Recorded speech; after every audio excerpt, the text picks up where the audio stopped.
Diplo,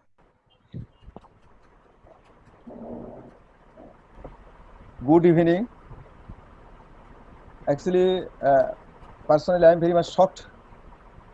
Actually, I worked for a very long time with Dr. Monwar, and really I am shocked from since morning when I heard that the Monwar is no more. So something will be discussed after this class. Let us start the class.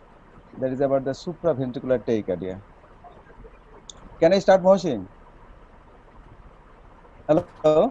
SVT, the points what I will discuss about the SVTs are, that is definition of the SVT, epidemiology, pathophysiology, differential diagnosis, management option, and what about the questions regarding the SVT, particularly related to the examination.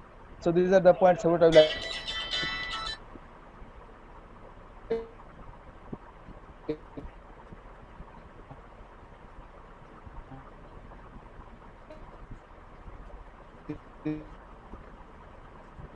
So this is the area of the fibrous trigone of the heart. So fibrous trigone makes the electrical period with the supraventricular ventricular structure, and only the electrical connection between the upper part and the lower part of the heart is the, this is the electrical, that is the conduction system of the heart. So the supraventricular, that is the, this red line indicates the area between the upper part and the lower part of the heart.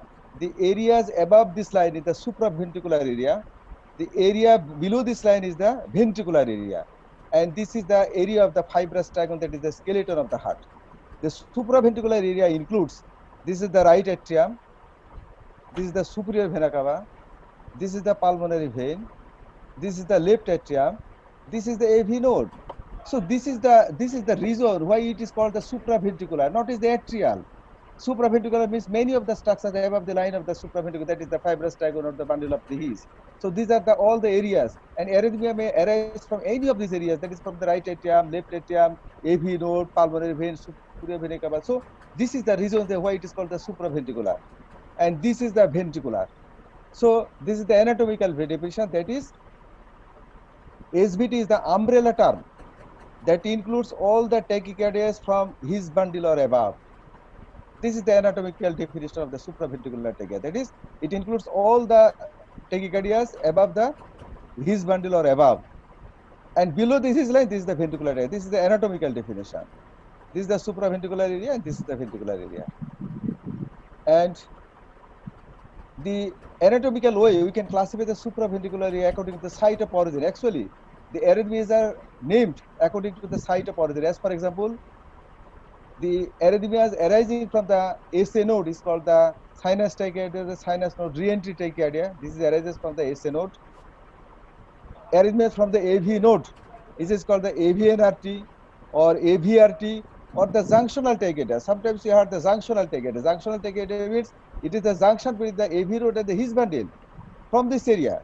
So SA node, AV node, and from the atrium, this is called the atrium, and from the atrium, this is the atrial flutter, atrial fibrillation, or atrial tachycardia. So anatomical classification of the supraventricular tachycardia according to the site of origin of the tachycardia. If it arises from the SA node, sinus tachycardia or the sinus node entry tachycardia, from the AV node, AVNRT, AVRT or junctional tachycardia, or from the atrium, atrial flutter, atrial fibrillation or atrial tachycardia. So all these are included under this term supraventricular tachycardia. So this is the summary of the supraventricular tachycardia, that is the sinus tachycardia. This arises from the sinus node. AVNRT or AVRT arises from the AV node, and these two are called the paroxysmal supraventricular tachycardia. Remember, please, supraventricular tachycardia and paroxysmal supraventricular tachycardia. And these are the three tachycardias: atrial tachycardia, atrial flutter, and atrial fibrillation. So this is the summary of the classification of the supraventricular tachycardia. In another way, we can classify the supraventricular tachycardia by ECG, either regular or irregular. That is regular, that is the paroxysmal supraventricular tachycardia, sinus tachycardia, inappropriate sinus tachycardia, focal atrial tachycardia, atrial flutter without the variable block. These are all the regular supraventricular tachycardia. And irregular supraventricular tachycardia, atrial fibrillation, atrial flutter with variable block, or multifocal atrial tachycardia. So my intention is to clarify the term, what is meant by the SVT and what is meant by the PSVT. That is SVT versus PSVT. We have to be clear. What is called the SVT and what is called the PSVT. Again, SVT, all tachycardias from his bundle or above. This is called the SVT. That includes all the tachycardias. And PSVT, this is the regular narrow complex tachycardia without recognizable P wave. Actually, PSVT is the ECG term. That is the this term comes from the EC. That is this is not the anatomic term. PSVT is the a special type of the supraventricular tachycardia where the tachycardia is a regular narrow complex, regular, এবং যেখানে হয় we cannot see the regular P waves. This is the PSVT. The characteristics are this is a subset of the SVT. It is regular narrow complex tachycardia without clear P wave. It starts abruptly, terminates abruptly. So this special group of the tachycardia is called the PSVT, that is the paroxysmal supraventricular tachycardia. So I have to want to clear that is the supraventricular tachycardia and paroxysmal supraventricular. These two terms should be clear. The examples of the paroxysmal supraventricular tachycardia are the AVNRT, AVRT, or atrial tachycardia. So the paroxysmal term means abrupt onset and abrupt termination. So there are two terms, supraventricular tachycardia and paroxysmal supraventricular tachycardia. There are some other terminology related to this description of these tachycardias are the paroxysmal. Paroxysmal means sudden onset, sudden termination, and recurrent. This is called the paroxysmal. Incessant. This is the continuous without stopping on itself. That is, it needs some intervention, either pharmacological or electrical intervention to stop this tachycardia. This is called the incessant tachycardia. Refractory. Despite intervention, the tachycardia starts again. You give the pharmacological management, tachycardia stops, again starts. Give the DC shot, tachycardia stops, again starts. So this is called the refractory. Another term is called also the permanent. So paroxysmal, incessant, and the refractory and the permanent are the terms related to the description of the supraventricular tachycardia. And pre-excitation means that is the additional or extra nodal connection between the upper part and the lower part of the heart. That is the supraventricular ventricular part of the heart. This is called the pre-excitation. So these are the terms related to the description of the supraventricular tachycardia. So I think the classes, that is the discussion of the supraventricular tachycardia, should be PSVT, that is the paroxysmal supraventricular tachycardia, and atrial tachycardias, that includes atrial tachycardia itself, atrial flutter, and atrial fibrillation. Today, my talk will be on today's talk will be on the paroxysmal supraventricular tachycardia. I will not discuss about all the tachycardias. That includes also the atrial flutter, fibrillation, or the atrial tachycardia. I will discuss about only the PSVT, that is the paroxysmal supraventricular tachycardia. Epidemiology. Actually, because of its paroxysmal nature, it is difficult to measure the real epidemiology of the paroxysmal supraventricular tachycardia. There is a data from the United States that the incidence of the paroxysmal supraventricular tachycardia is 36 per 100,000 population per year, and prevalence of the supraventricular tachycardia in the United States is nearly 1 lakh new cases per year. And if we actually estimate the number of the patient, what can be in Bangladesh, as the population of the Bangladesh is nearly half of the population of the United States. And if the incidence and prevalence are similar, then this should be the actually number of the cases in Bangladesh. That is the 50,000 cases per year and 400 cases. That is the prevalence. Then some more information about the epidemiology. That is the most common supraventricular tachycardia is the atrial fibrillation, but most common paroxysmal supraventricular tachycardia, the AVNRT 60%, AVRT 30%, and atrial tachycardia about the 10%. So these are the about the epidemiology of the supraventricular tachycardia. Pathophysiology of the supraventricular tachycardia. Mohsin, can you hear me? So Yes, sir. We can Yes, hear sir. you, Yes, sir. sir. that is the That is the abnormal automaticity, triggered activity, and re-entry. These three are the mechanism for any tachycardias. For any tachycardias, either of the three. There is another mechanism, that is the reflection, but these three are the common mechanism for the any tachycardias, not the supraventricular, for any tachycardias. But for the supraventricular tachycardias, it is the re-entry. That is number three. That is re-entry is the mechanism or the subset for the supraventricular tachycardia. And আমাকে triggers, একদম খুলতে that is a re-entry, that is substrate. We have always the substrate, but we are not always the symptomatic. The patient gets symptoms when exposed to these triggers. That is the atrial premature complexes, that is the atrial ectopics. Atrial ectopics are the triggers. And tea, coffee, cigarettes, sleep disorder, something else like this, or sometimes the causes are unknown. These are the triggers for the atrial ectopics. So these are the triggers for the atrial ectopics, and atrial ectopics is the trigger for the reentry, and reentry is the mechanism for the supraventricular tachycardia. So these are the some location of the supraventricular tachycardia, common location of the supraventricular tachycardia. This is the location, that is this is the AV node. This is the location of the supraventricular, that is reentry substrate within the AV node. That is the reentry substrate of the AVNRT is within the AV node. Reentry substrate within the atrium for the atrial tachycardia, and reentry substrate within the atrium and the ventricle combinedly through the AV node. This is called the atrioventricular tachycardia. Atrioventricular tachycardia, simply called AVRT. This is an example of the WPW syndrome. So this is AVRT, and this is localized within the AV node. This is called the AVNRT, atrioventricular nodal tachycardia.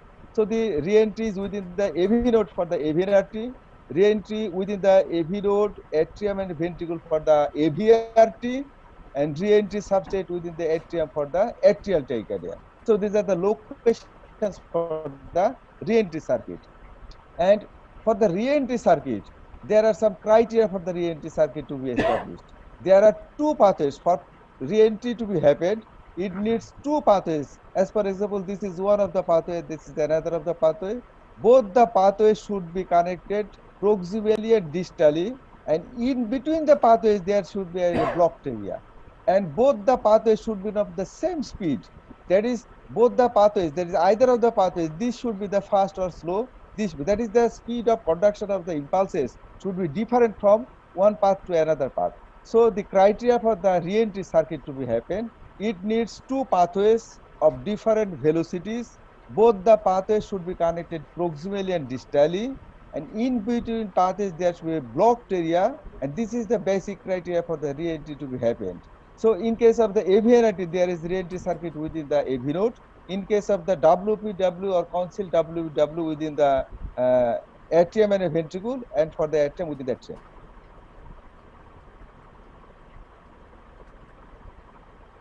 This is how the tachycardia happens.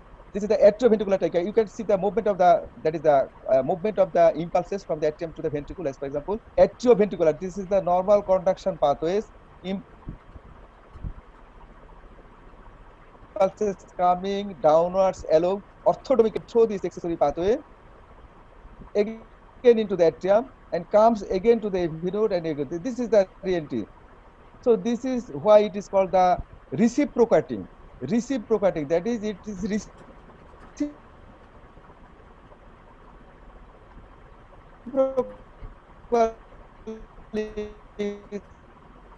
circulates within the through proximally by the atrium and distally by the ventricle of the Purkinje system. So this is the circuit.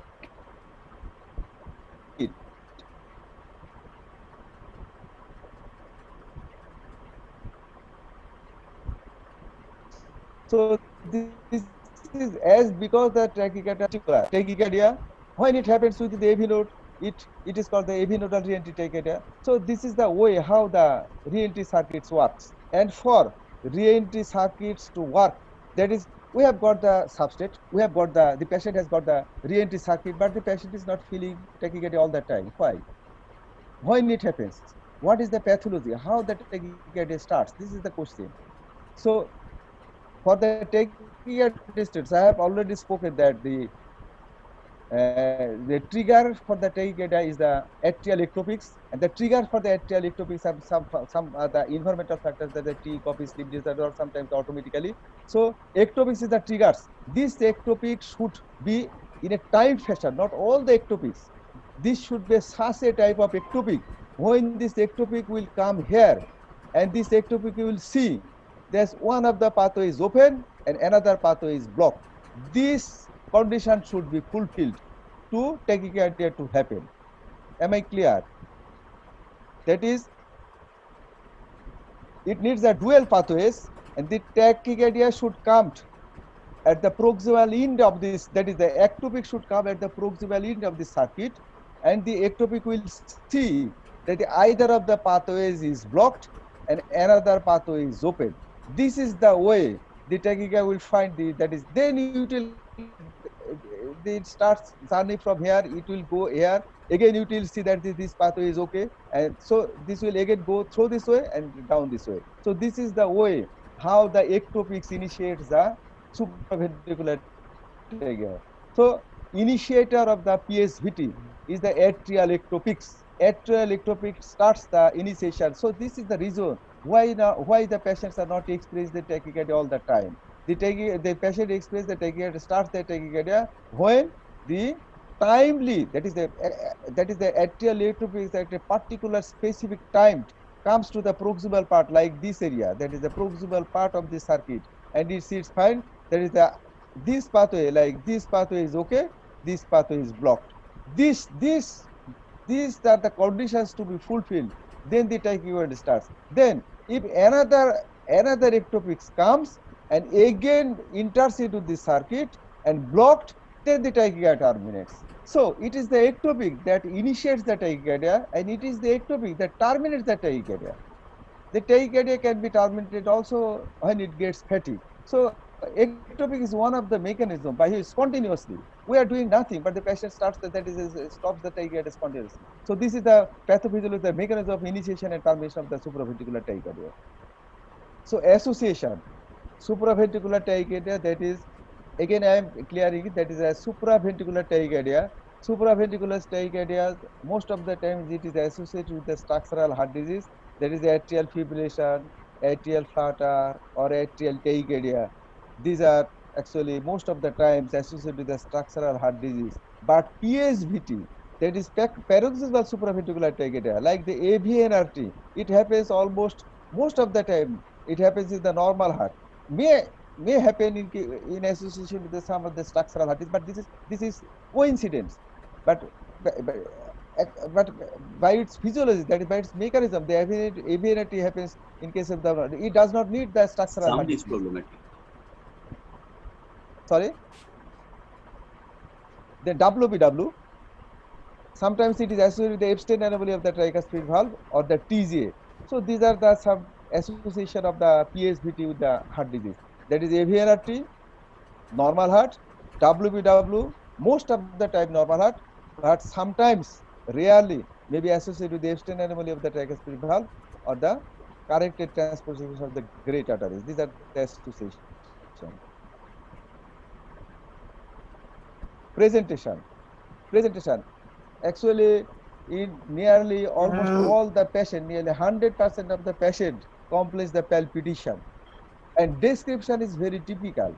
The description of the palpitation is very typical. The patient will describe, that is the, she feels the palpitation. Most of the time it is the ladies, young ladies, or anyone can be, but most of the times it is the young ladies. They will describe that she feels the palpitation, that his heart is running, that is the racing heart it starts. So description should be typical. Many of the times patient, how long he feels that tachycardia, she says, sir, almost all the time when I am awake, I feel that tachycardia. This is not the typical. The description should be typical. That is, how does it start? The patient describes it starts suddenly. How does it stop? It stops suddenly. How long it continues? Sometimes few seconds, few minutes, or few hours, like this. So starts suddenly, stops suddenly. And another thing, we can make a sound. We are sometimes produces sounds. Can you Just like this, I sometimes give some sounds and ask the patient to comment which type of sound, like this. I ask the patient, choose which one, which type of heart palpitation you feel. Like the patient says the first one, then I can exclude that this is unlikely to be the PSVT. Patient says that the second one, yes, this may be the PSVT. So palpitation, and this is the description of the supraventricular tachycardia. Then dizziness. This depends on the number of the that is the rate of the tachycardia. As you know, the normal rate may be the 180, but beyond the 180, we know the physiology of the heart. That is the cardiac output increases up to a limit, but beyond that limit, the diastolic filling is decreases and that cardiac output drops. So the heart rate beyond the 180, then the cardiac output drops. And the greater the heart rate, the greater the drop. So up to 180, there may be hypertension. But beyond 180, there may be hypotension. So it is the pressure related symptom. That is the patient may symptoms the dizziness. It is 230, 250 or 300, the patient may be syncope. So it is the dizziness. Dyspnea. Because of this, that is the rate, the patient also complains of dyspnea. This is nearly about 50% of the cases. Fatigue. This is maybe one of the complaint. Chest pain. Sometimes the patient may complain of chest pain. And diaphoresis. This is one of the important. That is the sweating of the patient. This is less common, but this is important if the patient is diaphoresis and sometimes the nausea. So these are the complaints. And some of the patients describe something is laughing in my neck, jumping in my neck, pounding in my neck. This is very important, sir. I feel palpitation in my chest and as well as the jumping in my neck. This is very much characteristic. That is the patient may have the supraventricular tachycardia. So these are the common presentation of the symptoms of the PSVT or the supraventricular tachycardia. Remember, please, most of the patient complaints, the first complaint should be the palpitation. Sometimes polyuria is one of the complaints. Polyuria. Just like the before going to the examination hall, we feel the polyuria. This is the same mechanism. Why get the patient polyuria? This is the reason why the patient gets the polyuria.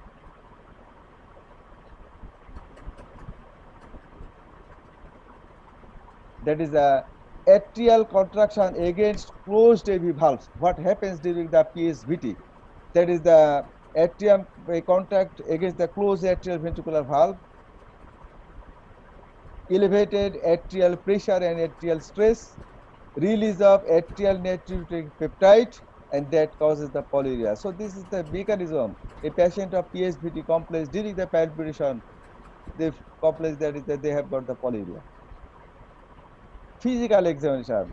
We most of the time feel that what we'll get in physical examination in the SVT cases, but not. Yes, sometimes it is also very important for a doing the physical examination. As we know, as well, most of the time the AVNRT happens in case of the structurally normal heart.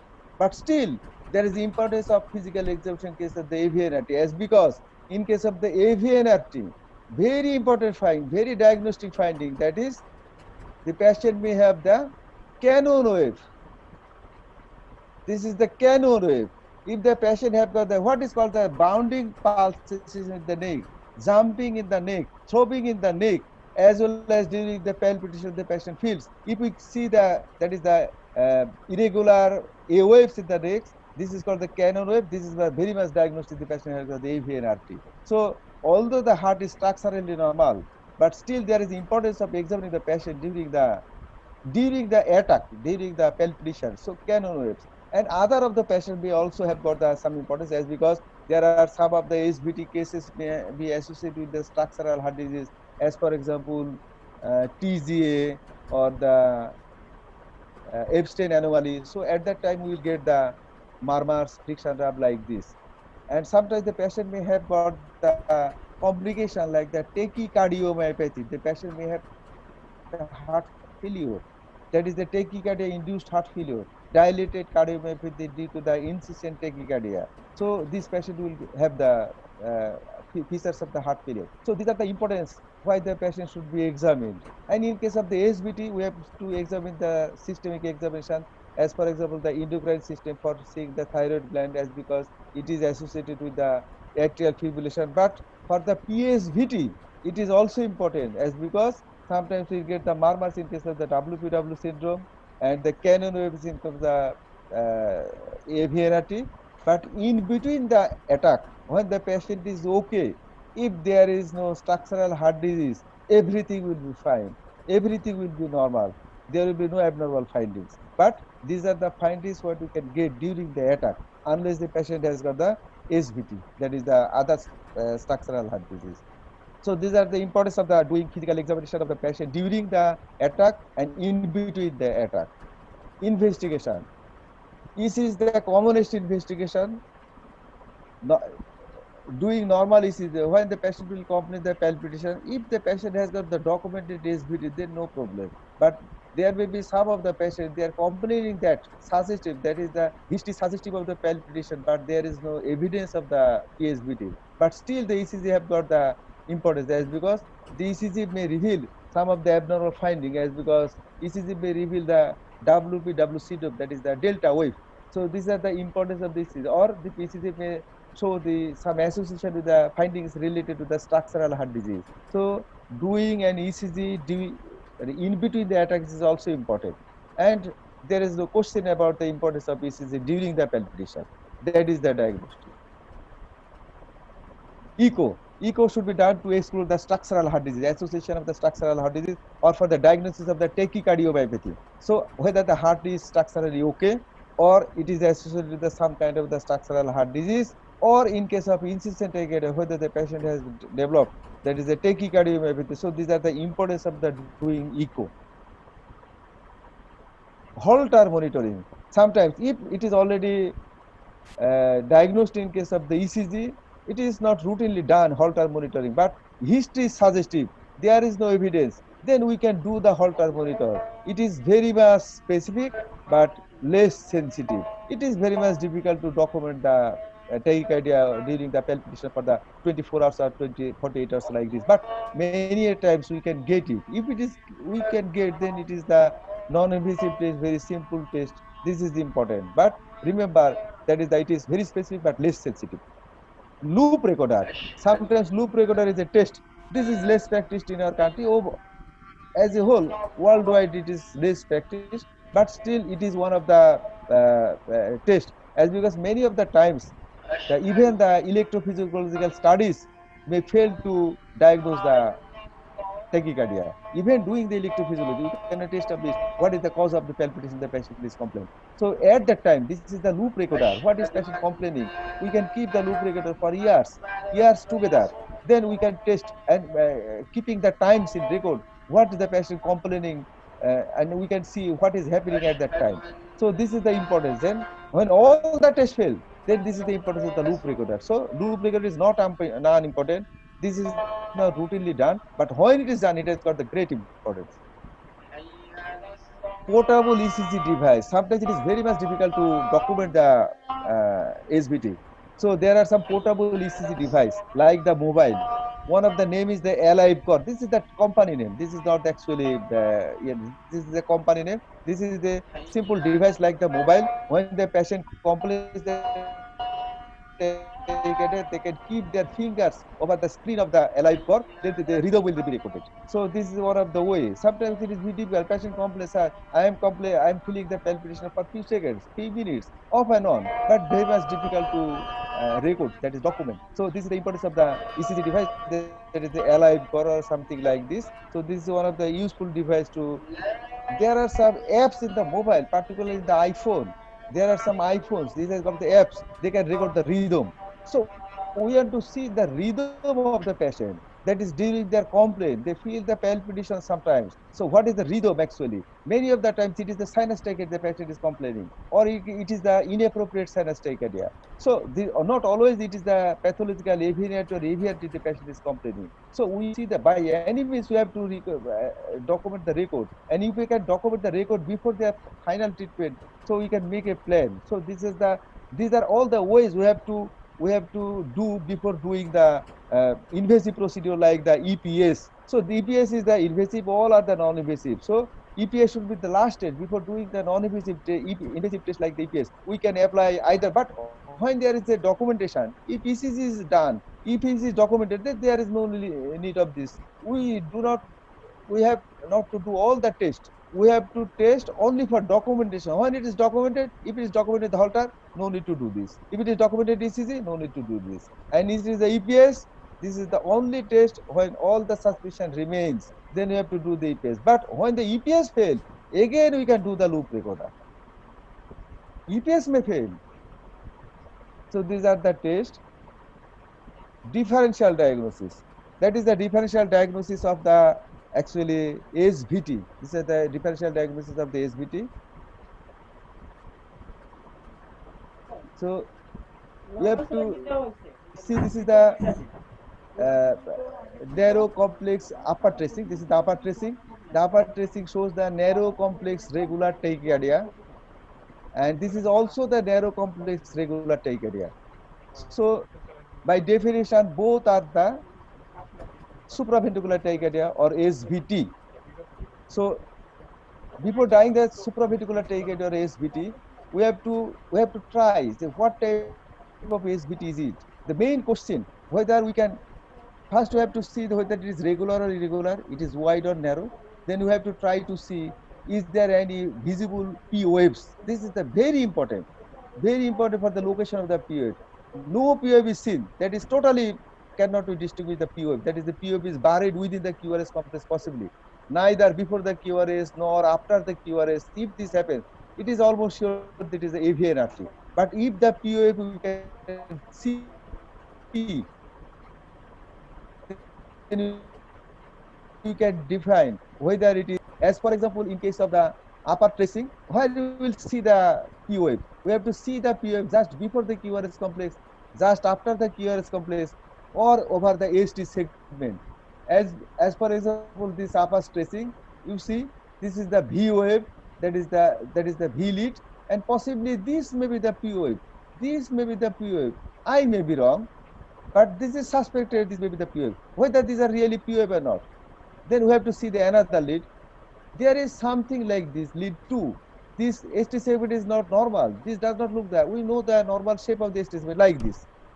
This is the normal ST segment. But what has happened here? Why this explicit? When the ST segment is abnormal like this, just after QRS, we can think there may be something else like the P wave. So this is the suspicion of the P wave is the lead 2. Again, like this, in case of the V5, you see here the V5 or the V6.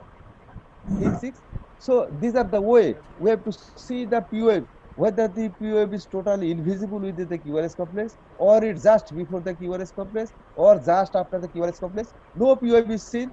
This is almost sure this is AVNRT. Or if the P wave is seen, because, by definition of its location, we can define. This is the location of if these are the P wave. This is just after we did the two small complex, that is the 80 millisecond of the QRS complex. So this may be the AVNRT.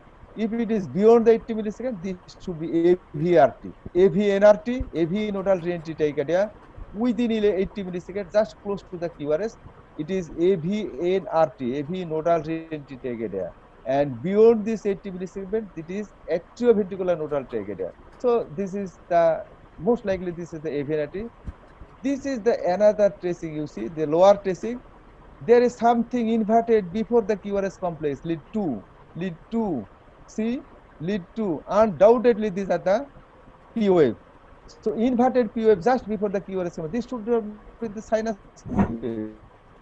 Sinus P wave must be positive, but this negative P wave is definitely something else. So there is that is P wave just before the QRS complex. This is the abnormal QRS. So the differential diagnosis either AVNRT or AVRT or the atrial tachycardia. So this is by definition the long RP tachycardia, that is RP, PR, R to P, P to R. So this is the one of the example of the long RP tachycardia, and either of these three may be the example of these kinds of the tachycardia.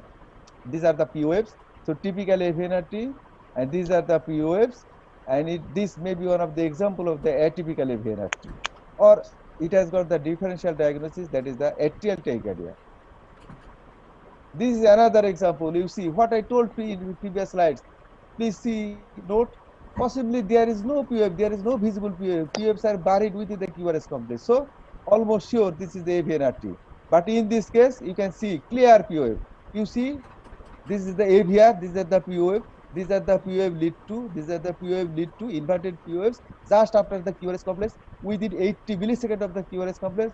So this is the typical AVNRT. These are the areas we have to see the P wave, and something else abnormal over the ST segment should create some suspicion. These are the again P wave clearly visible in V3. So these are the way we have to search for the P waves. If P wave is seen, then we can take easily decision what kind of decision it may be. So this is the AVNRT, no visible P waves. This is again AVNRT, as because so the location of the P wave depending on the timing, depending on the timing of the circuit, that is the timing of the entry into the atrium and entry to the ventricle, the location of the P will be. That is in case of AVNRT. P wave may be not visible, or P wave may be just after the QRS complex, or P wave Meeting. may be just before the QRS complex. Online meeting rooms. Meeting rooms. Achha, this is example of the AVRT, that is the Also, atrioventricular nodal tachycardia. So this cannot. atrioventricular nodal tachycardia, this may be two types. This patient has got two types of the ECG. Sometimes there is manifest delta wave. This is the delta wave, that is the slurring of the initial part of the QRS complex. The initial part of the QRS complex is slurred. TR is short. This is called the delta wave. That is delta wave. That is the slurring of the initial part of the QRS. That is the initial 40 milliseconds, small one square.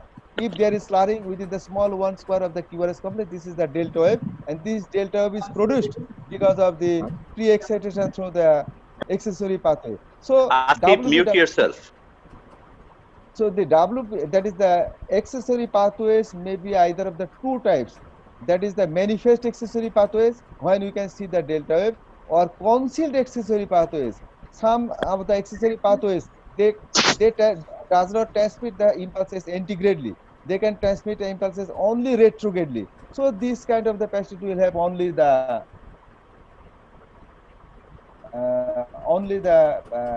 normal ECG. But when the patient transmits impulses both antigradely and the retrogradely, these will patient will have the delta wave. So the WBW patient, that is the accessory pathways may be two types. That is manifest accessory pathways, delta wave, or concealed accessory pathways, no delta wave. But both of the with the narrow complex data, whatever it is the concealed or the manifest, the accessory pathways may be presented with the narrow complex data. So presentation of the accessory pathways is the narrow complex data most of the times. So this is one of the differential diagnosis. These are the delta waves, manifest delta waves. And this is another example. What I am seeing in the previous slide, that is the P waves are visible. This is the uh, location of the P waves. These are called the short RP tachycardia. By this way, you can short RP tachycardia, and these are the AVRT, and this is the long RP tachycardia. That is long RP tachycardia. It may be atypical AVRT, atrial tachycardia, or PGRT. This is the long RP tachycardia. That is P waves just in front of the QRS complex, and that is inverted in lead 2. P waves in front of the QRS complex and inverted in lead 2. This should not be the physiological. This is the pathological QRS P waves, and by the location of this P waves, we can classify the RPPR, that is long RP tachycardia. And if the location of the P wave is just after the QRS complex, but within the uh, close to the previous QRS complex, this is the short RP tachycardia.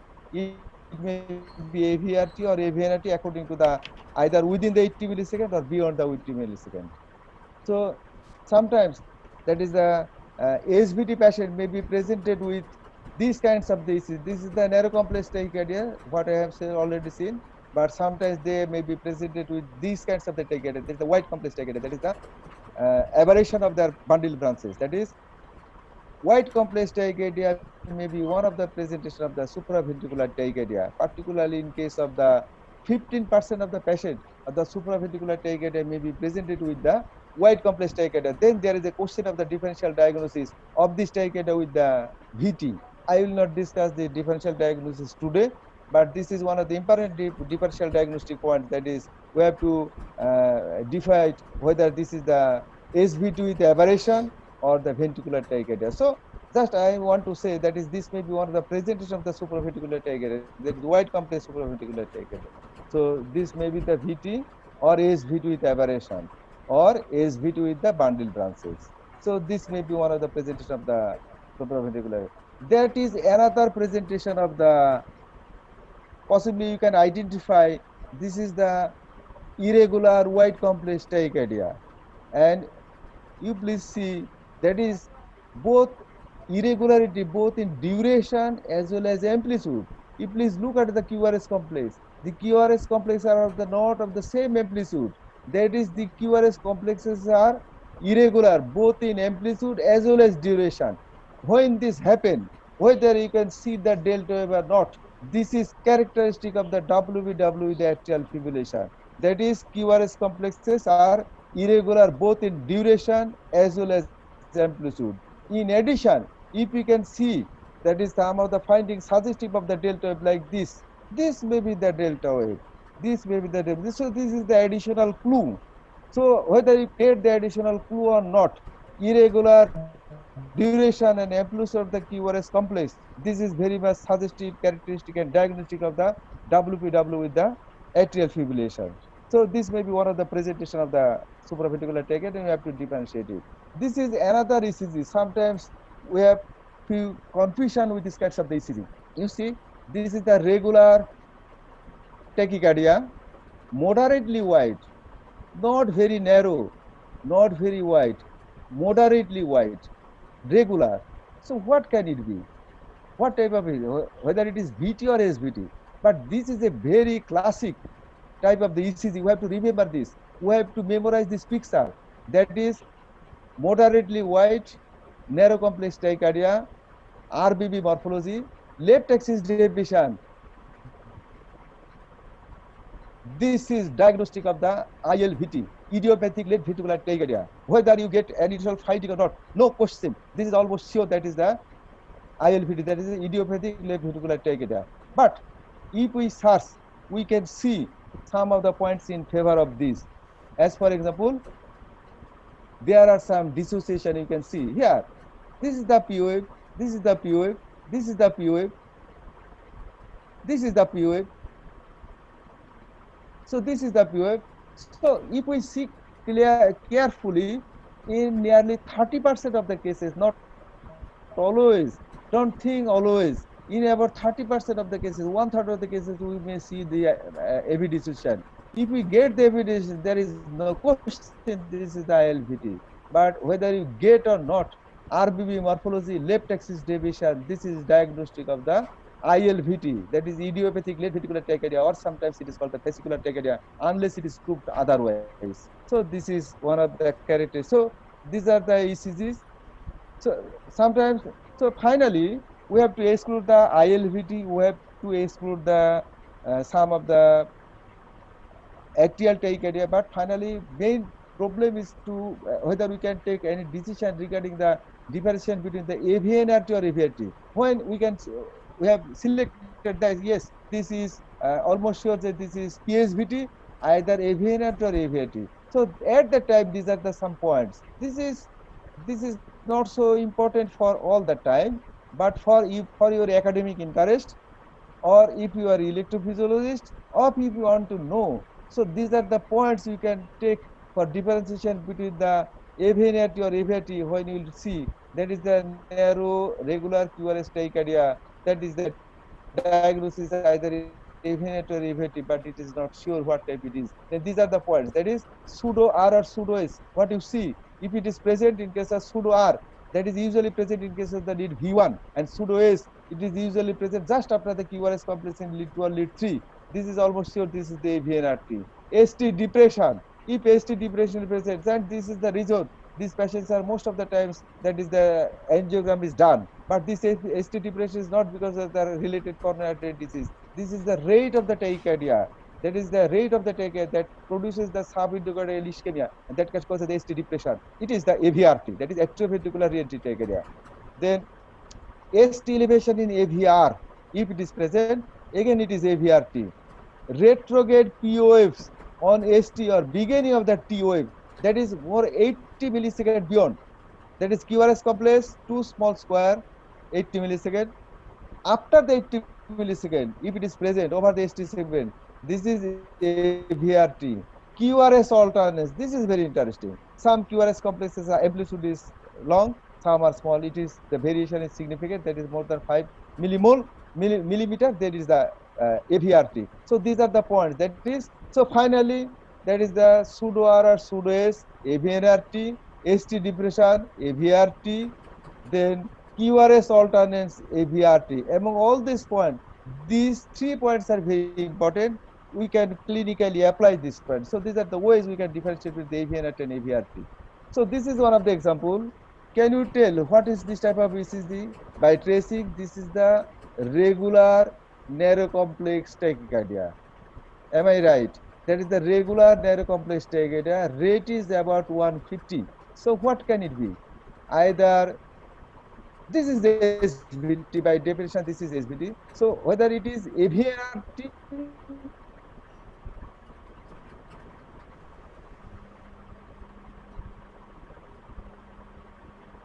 or it is AVRT or something else. It is 150. That is a striking feature. If the rate is 150, most of the time we have to sure whether it is atrial flutter or not. Atrial flutter rate is nearly always it is 300. If it is 2 is to 1 block, it produces the 150 rate. So tachycardia, narrow complex tachycardia at the rate of 150 or almost 150, this is almost, it is the atrial flutter. And whether really flutter wave we can see or not, this is the, unless it is proved otherwise, this should be the atrial flutter. These are the flutter waves. And how we can see this is a flutter waves? That is in between the P waves. The in between area is not the isoelectric. If the in between area is the wavy, if the in between area is the wavy, that is the PSVT. You see, this is the saw, and this is almost coincides with the sawtooth. So this is the sawtooth appearance.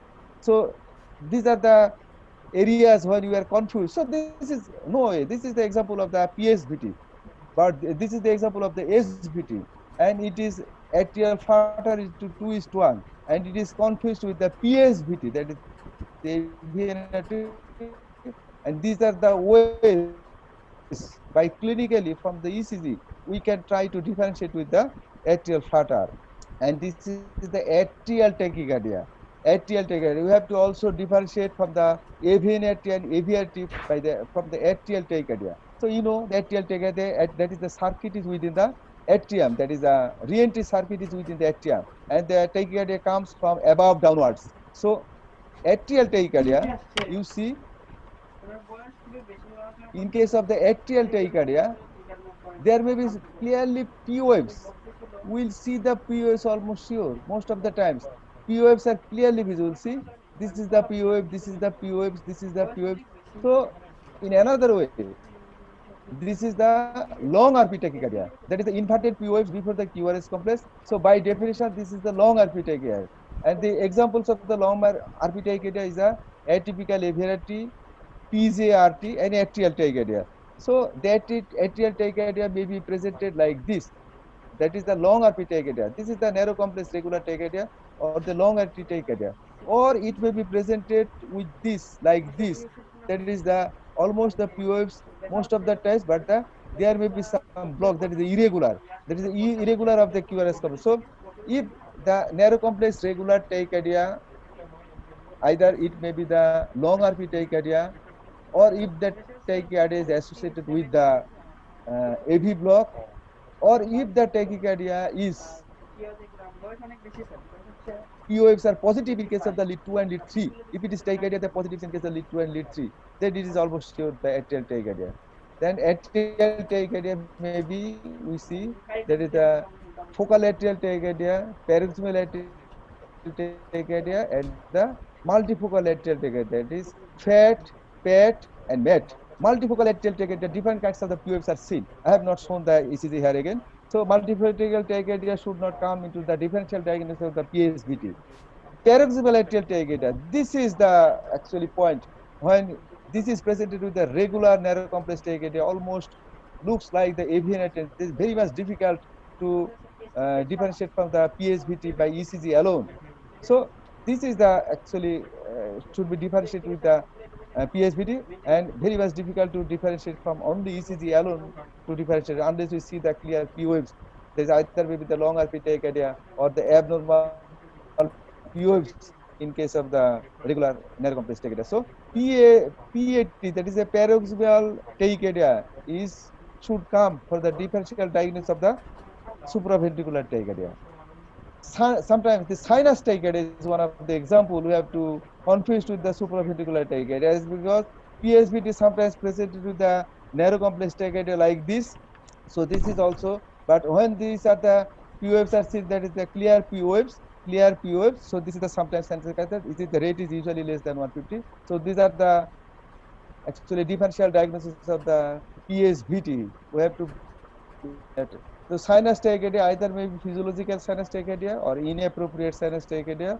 We have to differentiate by ECG from the. So these are the summary of ECG presentation of the SVT. That is SVT, that is PSVT may be tachycardia when there is aberration, regular white complex tachycardia when atrial fibrillation with the WBW syndrome, or long RP tachycardia. So these are the ECGs that is presented in case of the supraventricular tachycardia. And management option, that is the prevention of the acute attack. But the prevention of the acute attack, that is avoid triggering factors. We can avoid the triggering factors. And during the acute attack, these are the steps. That is the carotid sinus massage, peel in pocket, or injectable AV blocking drugs, or the DC shock. These are the acute attack. That is the treatment during the acute attack. And long-term treatment, that is the radio frequency ablation or the drugs. So these are the management options. That is the prevention of the acute attack, what we have to do during the acute attack, and the long-term management. So this is the example of the carotid sinus massage. That is, we know the techniques of the carotid sinus massage. The neck should be extended and should be turned away from the side of examination, and we have to give the gentle pressure over the just below the angle of the jaw, one side only, and for the 10 seconds, success rate is 25% only. We have not expect that is every patient will be successful. Only 25% can be successful. And peel in the pocket. This is also sometimes where the less symptomatic patient, we can give some peel in the pocket suggestion like this. That is the either flecainide, propafenone, or the verapamil. This can be work sometimes. That is the peel in the pocket. That is the when the patient gets symptoms, they can take verapamil by chewing, or the 40 to 160 milligram excitation. But if it is not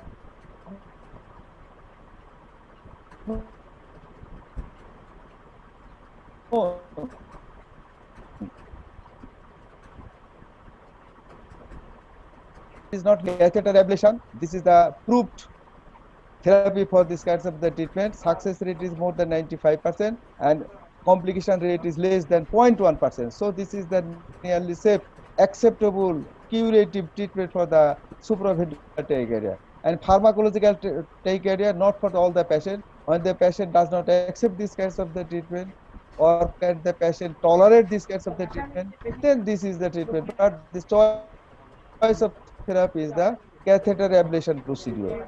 So this is one of the examples of the catheter ablation. This is the invasive procedure where catheters are placed within the heart, different parts of the heart, and radiofrequency ablation is done. This is nearly safe procedure.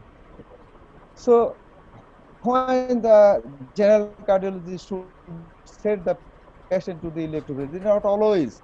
If you get the EP, that is the WPW, send the patient. But these are the alarming sign. If the patient has got this sign, then it is better to send this patient to the electrophysiology. Yeah, particularly that is a tachycardia with syncope, broad complex tachycardia, symptomatic WPW syndrome, WPW with atrial fibrillation, and the SVT with the structural heart disease, or symptomatic patient despite the drug treatment, but still the patient get symptom, or patient cannot take the drugs regularly or intolerance to the drug, or diagnostic uncertainty. That is, patient is complaining, but there is no documentation. So these are the condition we have to send the patient to the electrophysiologist.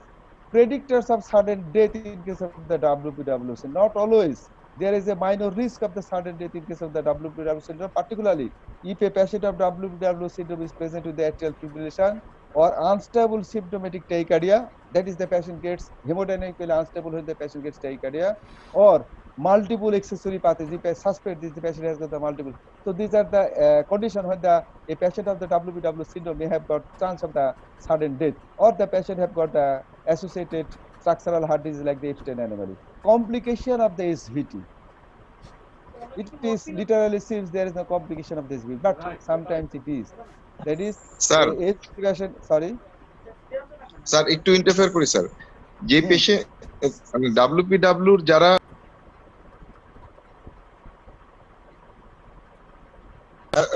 Plane যারা চালায় অথবা driver অথবা sir রেলগাড়ি চালায়, তাদের জন্য তো sir অবশ্যই electrophysiology study করা দরকার, Yes, actually, this তারা is the সিমটোমেটিক হোক বা না হোক। Dr. Tushar is absolutely true. Actually, for professor, as because I will tell it later on. You just see that is a yes. মানে, without any symptom, there are some areas, there are some situations when the patients of the WPW patient should be sent to the electrophysiology. This is the question of Dr. Tushar. Yes, for the professionalism, the patient is the athlete. That is the patient who does the athletes or that is the pilot. These are the conditions sometimes that is the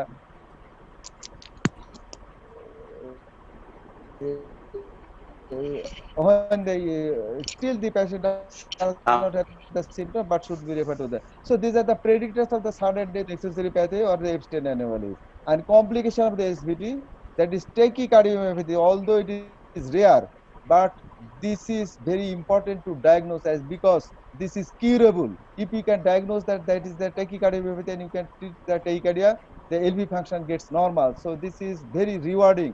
This should not be missed. This is rare, but this is curable.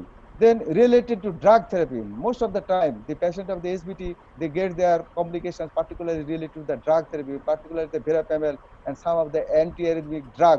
These are not out of that. That is the most of the antiarrhythmic drugs are pro-arrhythmic. So complication may be related to the drug therapy, and the complication may be related to the invasive procedure. That is the electrophysiological studies and radio frequency ablation. These are nearly safe, not 100% safe. There are some complications like the perforation of the heart block. These are rare but may happen. So ASBT patient may have the complication like this. That is related to the invasive procedure. And sudden cardiac death. These are rare but not zero, particularly in case of the WPW syndrome. Prognosis. Prognosis of the AVN RT. Most of the time AVN RT there is no structural heart disease, that is the normal. But if there is structural heart disease, that is a coincidence, that is not related to the AVN RT. That is a patient of the post PCS, that is ICM, may have the AVN RT. So at that time the complication, that is a prognosis related to the cardiac condition. But the WPW syndrome, asymptomatic normal, symptomatic patient, there is 5% risk of the sudden cardiac death, and the structural heart is particularly Epstein anomaly as per the disease. This is the area where the, Dr. Tushar question asked. But still the patient does not have the asymptomatic but normal. These should be treated particularly related to the profession, what I have told already. So uh, actually this is the last slide of my lecture, and possibly time is also short. And uh, so these are the prognosis of the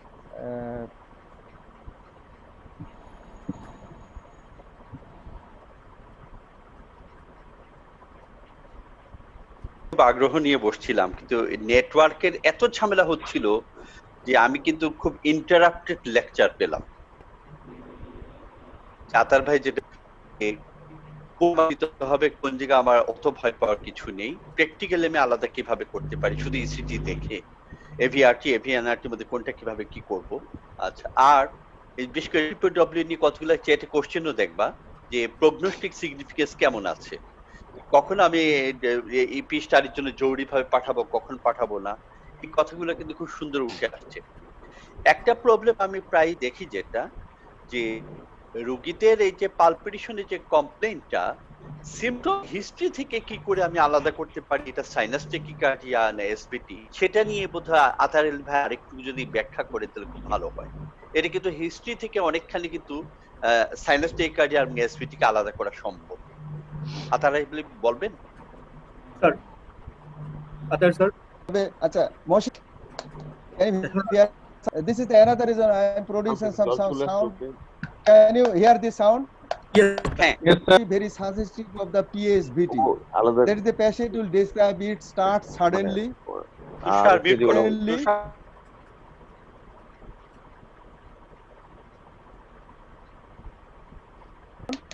Suddenly, produce this sound to describe this condition. Actually, a patient of the PSVT, the description is very typical.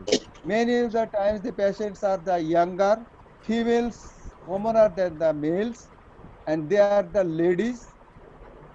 So they complain that is that they get the palpitation. If the history is like this, they feel the palpitation most of the times of the days, or sometimes they feel the palpitation when they get starts to sleep.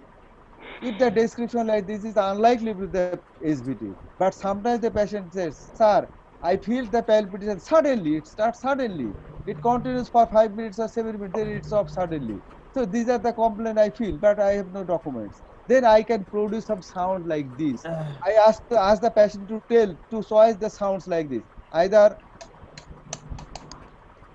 which type? If the patient selects the first one, that is, it is unlikely to be the SVT. But if the patient select this one, it is likely to be the SVT. So these are the sounds. So you can produce the patients, and that is the if it is the racing of the sound, start suddenly, stop suddenly, then it is almost very much suggestive of the SVT. But it is difficult to document most of the times. Then there are some tests. So it is the history that is very much important. What type of the palpitation? ভাই আপনি screen শেয়ারিংটা বন্ধ করেন, তাহলে আপনাকে পুরো face দেখতে পাবো। Screen শেয়ারিংটা close করে দেন। এই এবং ওই সাইনাস টেকিকার্ডিয়া কিন্তু আলাদা করা অনেকখানি সম্ভব। হ্যাঁ, মানে ওয়াদুদ ভাই যে পয়েন্টটা বারবার জোর দিচ্ছে যে আসলে that is the history should be suggested. That is the if the patient complains, the most of the time they feel palpitation day and night, takes the beta blocker, everything, but the palpitation does not stop. This is unlikely to be the SVT. It starts suddenly, stops suddenly, continues for few periods of time. That is what very much suggested. So this is the history. Then the Wadud bhai, doctor Ajay, ওরা history আরেকটা জিনিস বলে যে আমি জিজ্ঞেস করি যে আপনার এটা কতদিন ধরে আছে, বলে স্যার সব সময় আছে। সব সময় যখন থাকে আমরা তাহলে ভয় নাই, আপনার এটা বেশি ক্ষতি করবে না আপনার, ওটা সাইনাস টেকিকার্ডিয়া আসলে। আর যেটা ওই যে তাকে হঠাৎ করে হয়, তখন হঠাৎ করে খুব খারাপ লাগে, অস্থির লাগে, তারপর আবার কমে গেলে ভালো লাগে, ও বলে এটা কমে গেলে ভালো লাগে, তার মানে এটা এসভিটি ছিল অথবা paroxysmal AF ছিল। যদি তার রেগুলার ফিলিং হয়, আপনি যেটা শব্দ করে দেখালেন ওটা এসভিটি, যদি ইররেগুলার থাকে তাহলে এটা এফ। এই paroxysmal নেচারটাই আমাদেরকে খুব হেল্প করে। জি, paroxysmal নেচার সাথে সাথে আরো কয়েকটা জিনিস আমি বলছিলাম, সেটা হচ্ছে যে পেশেন্ট যদি during palpitation if it starts that is the few minutes or half an hour or more, এবং ওই সময় যদি পেশেন্ট যদি তার মানে ঘন ঘন যদি দ্যাট ইজ পলিউরিয়া যদি হয়, অথবা যদি ডায়াফোরেসিস হয়, or the patient complains with something laughing in the neck, that during palpitation the patient feels that there is something jumping or laughing or pounding in the neck. These are the very much characteristics. That is racing heart. Patient বলবে কি যে sir আমার মনে হচ্ছে যে বুক ফেটে heart বের হয়ে যাবে, মানে এই কথাটাই বলে যে স্যার আমার বুক ফেটে হার্ট বের হয়ে যাবে। যদি এই শব্দটা ইউজ করে যে বুক ফেটে হার্ট বের হয়ে যাবে, তাহলে বুঝতে হয় যে হিস মানে সামথিং এলস, এটা জানা। আর বলে স্যার আমার বুক এবং ঘাড় একসঙ্গে লাফাতে থাকে, যখন আমার বুক লাগায় তখন আমার ঘাড়ও লাফাতে থাকে, গলাও লাফাতে থাকে, তখন বুঝতে যে something is jumping. That is এইটা হচ্ছে কিন্তু একেবারে টিপিক্যাল এভিএনআরটি। দ্যাট ইজ দ্য এই যে মানে যদি নেকে যদি এরকম পাউন্ডিং বা জাম্পিং হয়, সুতরাং কয়েকটা এবং the history that is the palpitation, then the এই যে jumping in the neck or the pounding in the neck, diaphoresis, polyuria, এগুলো হচ্ছে খুব ইম্পর্টেন্ট যে এই পেশেন্ট গুলো তখন আমাদের আলাদাভাবে চিন্তা করতে হবে যে this are the history very much suggestive for the. Thank you sir. Doctor Ajay, do you hear me? Ajay Dutta, you have some questions I think so, you please. আমি আতার স্যারকে ধন্যবাদ জানাচ্ছি, স্যারের চমৎকার লেকচার। আমি সবসময় স্যারের ভক্ত। আমি করেছিলাম, অধিকাংশ উত্তর চলে আসছে। তারপর একটা কোশ্চেন, আমরা অনেক সময় প্র্যাকটিসে দেখি যে পেশেন্ট প্রি এক্সাইটেড ইসিজি নিয়ে আসে, WPW প্যাটার্ন। হ্যাঁ, তো এই পেশেন্টগুলো কিন্তু অ্যাসিম্পটোমেটিক, বাট ইসিজিতে ইনসিডেন্টালি এই এরকম দেখা যায়। ভয় পেয়ে বলে যে স্যার আমার তো হার্টে কি হয়েছে। তো সেই ক্ষেত্রে স্যার আমরা কিভাবে স্ট্র্যাটিফাই করবো যে এই পেশেন্ট ফিউচারে going to develop syndrome, I mean WPW syndrome, when pre-excited ECG to WPW syndrome কখন ডেভেলপ করতে পারে, কিছু তো করে না, কাদের করতে পারে, কিভাবে প্রেডিক্টরস গুলো আমরা জানতে পারি।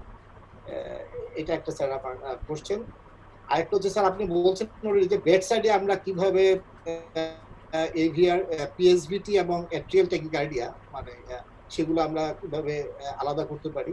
আর আরেকটা কোশ্চেন হচ্ছে স্যার, যাদের স্ট্রাকচারালি নর্মাল হার্ট তাদের যদি এসভিটি হয় সেক্ষেত্রে কার্ডিয়াক আউটপুট কম্প্রোমাইজ হওয়ার কোনো সুযোগ আছে কি? যদি হয় ফিজিওলজিক্যাল লিমিটের বাইরে যদি রেট থাকে সেক্ষেত্রে হয়তো সুযোগ থাকে, কিন্তু সেক্ষেত্রে পেশেন্টের মানে সেই এক্সপ্লেনেশনটা। আচ্ছা, থ্যাংক ইউ ভেরি মাচ। আমার মাঝে অজয় 3টা কোশ্চেন করছে এবং আমার সঙ্গে ওয়াদুদ ভাই, খালেদ মহসিন ভাই আপনারা জয়েন করতে পারেন। এবং আমার মাঝে আমি চেষ্টা করি অজয়ের প্রথম কোশ্চেন যেটা ছিল যে asymptomatic delta wave, that is pre excitation. Yes, এরকম বলছিলাম যে অ্যাসিম্পটোমেটিক প্রি এক্সাইটেশন, আমি এই যে এই ধরনের পেশেন্টগুলো কি আমার কাছে যেদিন আসছে সেই দিন পর্যন্ত সে asymptomatic. I don't know whether the patient will be symptomatic in future or not.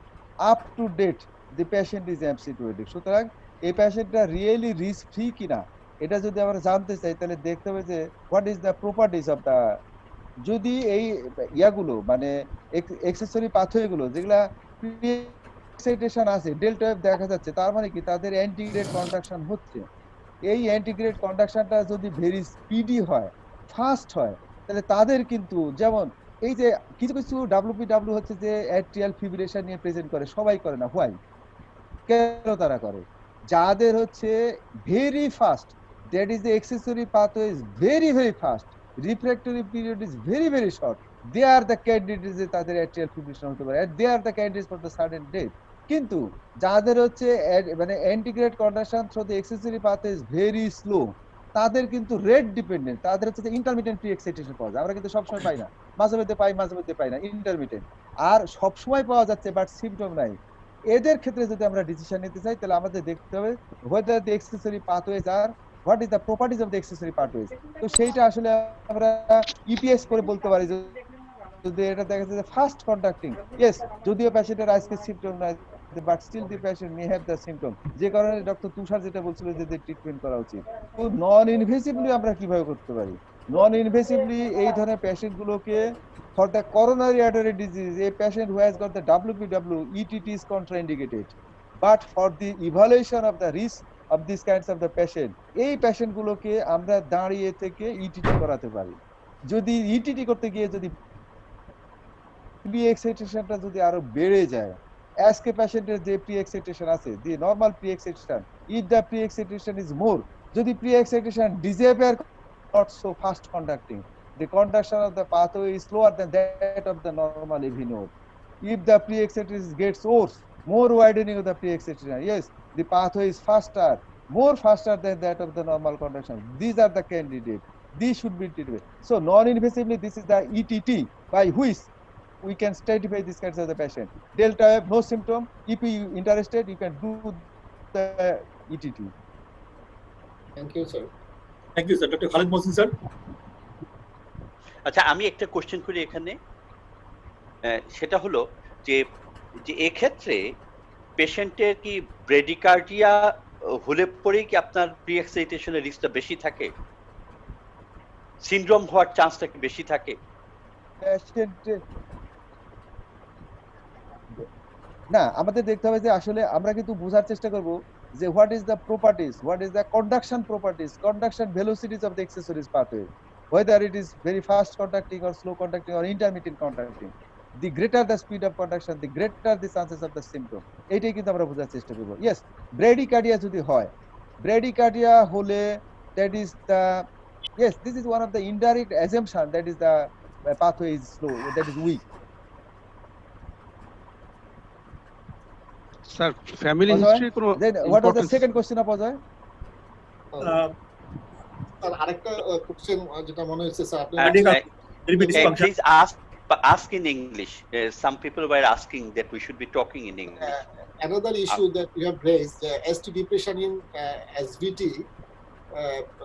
indicates AVRT. So Can you hear me, Martin? ST depression in SVT. Yes, sir. Your sound is clear. শুনতে পাচ্ছেন? Yes, sir. Yeah. আচ্ছা শোনা যাচ্ছে। আমি শুনতে পাচ্ছি, হ্যাঁ শুনতে জি, পাচ্ছি। না অজয় কি বলছিলা? But you ST have- depression. but you have mentioned that ST depression in SVT indicates AVRT. This mechanism, is it due to the lateral pathway, accessory pathway, left lateral pathway, or due to subendocardial ischemia? We have seen that it is not It is, rate related. We have seen in AVNRT. আচ্ছা, This one.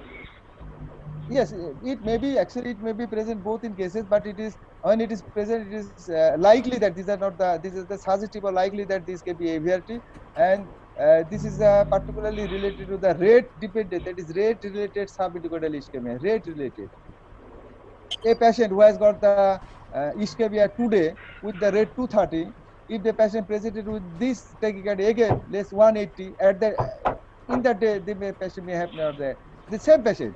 The same patient in one day may have the ST depression. The same patient in another may have that. That is, it is the rate dependent.